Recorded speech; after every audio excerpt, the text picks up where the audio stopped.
Fala galera, sejam bem-vindos a mais um Mergulho Poético, que são os vídeos que a gente tem para discutir, dialogar, compartilhar e analisar um pouco das obras poéticas de alguns autores do Brasil e do mundo e que tiveram uma importância muito grande para a nossa literatura de alguma forma. Então vem com a gente, que hoje a gente vai falar sobre Jorge de Lima. É sempre importante para a segunda geração do modernismo, para a segunda fase, a gente compreender que os autores têm vivências individuais. Então, alguma coisa na sua própria vida, na sua própria constituição, como figura cultural, como figura poética, ou até como figura humana mesmo, como uma figura social, tudo aquilo que ele vive, de alguma forma, vai influenciar também a forma com que ele produz a sua arte, como ele produz a sua poesia. Então, vai ser sempre importante que a gente entenda quem o autor foi, todas as suas vivências individuais, em que lugares ele trabalhou, para quais lugares ele viajou e o que ele viveu, para que a gente entenda como isso também influencia diretamente a sua poesia. Então, falando um pouco sobre Jorge de Lima hoje, a gente vai entender que ele é um poeta alagoano. Então, ele nasce em Alagoas e ele cursa a sua educação básica na sua cidade natal e só depois de algum tempo, já no final da educação básica, que ele vai para Maceió, para a capital do seu estado. Portanto, sendo alagoano, ele vai vivenciar nesse primeiro momento alguns levantes intelectuais que vão acontecer, como o movimento regionalista ainda na primeira fase, que vai prever e vai desejar que, de alguma forma, a literatura brasileira consiga trazer para o imaginário social novamente a figura nordestina, a figura do Nordeste.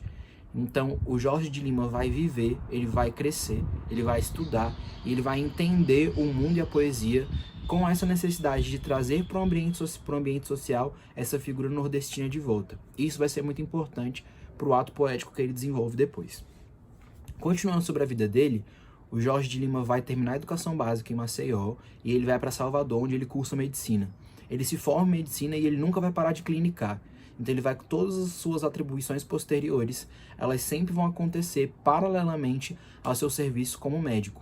Ele vai então estudar em Salvador, ele não termina a faculdade em Salvador, ele vai se transferir para o Rio de Janeiro, para a capital depois, onde ele termina a sua faculdade de medicina e inclusive o seu TCC, a sua tese de conclusão de curso, ela é feita pela perspectiva, pela análise, pela discussão e pela crítica sobre a higiene da capital.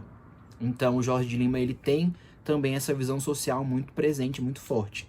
E possivelmente a forma com que ele clinicava, como ele nunca parou de clinicar, na verdade, isso também tem esse trato social, que ele ocupa vários cargos públicos depois. Ele chega a ser vereador no Rio de Janeiro, ele chega a ser presidente da Câmara do Rio de Janeiro, mas ele nunca para de clinicar, ele nunca para de exercer a medicina, justamente nesse auxílio ao próximo e nessa pegada social. A primeira obra que ele publica, que é 14 Alexandrinos, ela é publicada quando ele ainda está na faculdade de medicina, em 1914. Então, todas essas publicações, tudo isso que ele desenvolve, ainda são posteriores ao início do modernismo no Brasil. Lembrando que o modernismo no Brasil começa em 1922 com a primeira fase. O Jorge de Lima, então, junto com o Murilo Mendes, os dois se convertem ao catolicismo em 1935. O Murilo Mendes se converte um ano antes, na verdade, em 1934, mas o Jorge de Lima vai se converter em 1935. Então existe, por parte do Jorge de Lima, um envolvimento com a educação, com a política e com a medicina. Ele se forma médico no Rio de Janeiro, transferido de Salvador. Ele chega a ocupar o cargo de vereador do Rio de Janeiro e também ele chega à presidência da Câmara, mas ele também ensina, ele também trabalha com ensino de literatura também no Rio de Janeiro, no que eles vão chamar de literatura brasileira, no Distrito Federal, que na época era o Rio de Janeiro. Beleza? Então essa é um pouco da vida do Jorge de Lima. Agora a gente precisa entender como que isso se desenvolve e como que a literatura dele vai crescer a partir disso. Nessa perspectiva de vida, então, a gente vai dividir a obra do Jorge de Lima em 3 partes. Uma parte anterior da geração de 30, que já que ele começa a publicar em 1914, muitos dos seus atos também vão estar ligados tanto ao pré-modernismo como ao modernismo de primeira fase. Então ele vai ter 2 influências, que é a influência do parnasianismo e a influência do simbolismo. As 2 estéticas vão estar muito presentes no seu ato poético anterior ao modernismo e também vão deixar algumas heranças e alguns preciosismos para a estética do próprio Jorge de Lima, tá? Então, como temática, ele passa desde o nativismo, então aquela exaltação da riqueza nacional, no caso da visão parnasianista, de uma forma muito descritiva, e aí quando ele vai passando pela transição da primeira fase, esse valor vai ser mais agregado a uma questão de gostar da natureza e de transmitir o seu pensamento e o seu sentimento sobre ela, mas ele parte de uma perspectiva um pouco mais descritivista a partir da sua poesia neoparnasiana, e também o misticismo, que é algo ligado ao simbolismo, que vai ganhar mais força posteriormente, depois que ele se converter ao catolicismo. Então a gente precisa entender as características literárias, principalmente das obras que estão no modernismo, que fazem parte da segunda fase do modernismo, uma vez que o Jorge de Lima, como poeta, vai ser consagrado nessa segunda fase. Então, dentro da segunda fase, o Jorge de Lima também tem duas fases. Então, a primeira fase vai ser chamada de fase negra ou fase nordestina.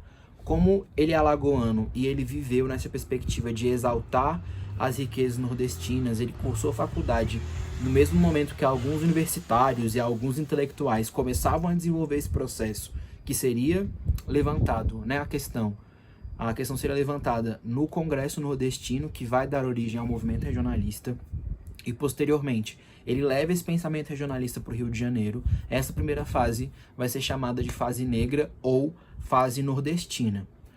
Um dos conceitos mais importantes para a gente construir nesse momento do Jorge de Lima é o que a gente chama de temas telúricos. O que são telúricos? Telúrico é tudo aquilo que está associado à terra. Esse nome vem do elemento telúrio, da tabela periódica, mas colocando numa visão um pouco mais nativista, ligado também à obra do Jorge de Lima anterior à segunda fase. Quando a gente fala de temas telúricos, são temas que estão associados à terra. Então existe também esse resgate intelectual do Brasil provinciano, do Brasil colônia, que vai ser desenvolvido e que vai mudar cada vez mais a sua forma de colocação. Um desses exemplos é o poema Essa Negra Fulô, que desenvolve a visão de uma escrava e que no final, a sua terminação, a sua finalização, ela não é padrão, ela não é padronizada na figura, por exemplo, de um negro somente excluído ou de um negro retratado como ladrão e etc. Essa Negra Fulô, no final do romance, ela fica com o senhor, algo que não era normal e algo que não era esperado pela população leitora do Brasil do século XIX, por exemplo, mas que já é encarado pela população do século XX como algo um pouco mais natural. Beleza? Então, essas imagens telúricas, esses temas telúricos, eles estão ligados à terra. Estando ligados à terra, nós temos também uma origem popular e principalmente africana. É por isso que a temática da primeira fase, dessa fase 1 do Jorge de Lima, também vai ser chamada de fase negra, porque costumeiramente ele vai construir eulíricos que têm alguma ligação, que têm alguma ascendência com a etnia africana de alguma forma. Ou eles são filhos de escravos, ou são escravos propriamente ditos. Como eu falei, o Jorge de Lima ele se converte ao cristianismo, ele se converte ao catolicismo em 1935, no mesmo ano que tem início no mundo a Segunda Guerra. A partir disso, a forma com que ele desenvolve a sua própria poesia vai mudar um pouco, uma vez que ele sente a necessidade de trazer o ambiente social da poesia não só para a figura negra, mas para qualquer figura humana que observa, que enxerga, que vive esse momento de guerra. Então, a principal mudança da fase 1 para a fase 2 do Jorge de Lima são os traços de religiosidade. Então, as suas obras vão começar a apresentar simbologias que são simbologias religiosas. Só que a gente vai dizer que essas simbologias, elas são simbologias herméticas. Por quê? Porque elas são de difícil compreensão. Ele fecha os símbolos e ele fecha os conceitos por tantas entrelinhas, por tantas comparações e por tantas figurações, que dificilmente a gente vai entender o seu sentido, o seu significado na primeira leitura.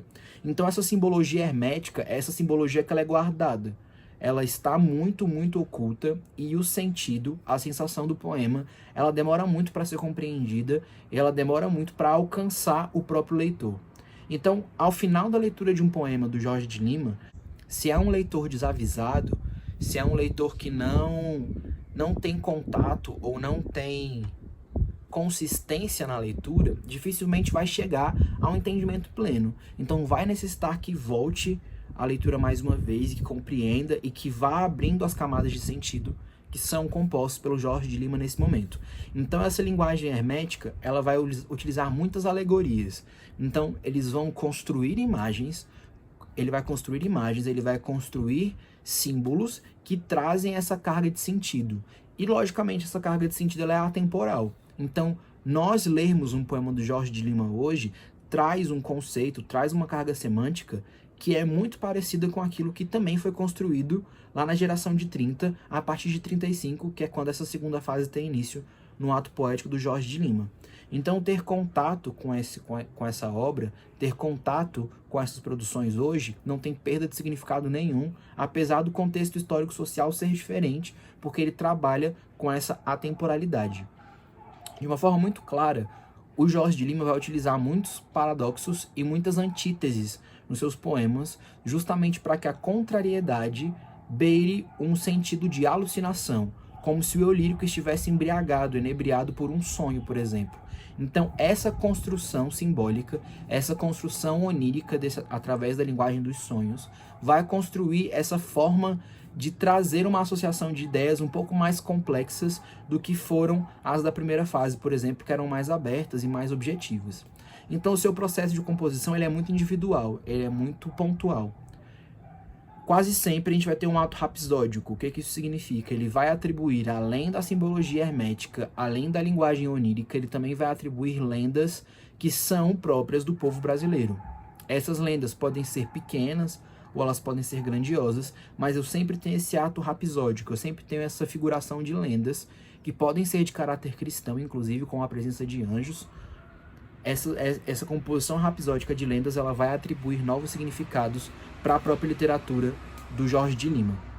Como ele tem a raiz parnasiana, o Jorge de Lima também vai ter um virtuosismo muito profundo na sua forma de escrever e na sua forma de produzir. Então esse vocabulário que ele desenvolve é um vocabulário muito, muito rico. Então as palavras não vão ser facilmente entendidas, compreendidas, porque esse vocabulário ele é mais complexo do que os outros de sua geração. Então isso é algo que o Jorge de Lima vai destoar da segunda fase, que geralmente vai trabalhar com uma linguagem mais coloquial. Então, para desenvolver também essas alucinações oníricas, essas alucinações de sonhos que o Jorge de Lima produz, ele vai recorrer sempre à memória, alusões bíblicas e principalmente esse apego à terra, que são esses temas telúricos que vem desde a sua primeira fase, beleza? Então o Jorge de Lima vai ter essa construção mais subjetiva, que já vem como característica do simbolismo, que vai trazer esse misticismo ligado principalmente à religião católica, à doutrina católica, e essa figuração alucinativa dos sonhos, beleza? Então já vai ficando por aqui.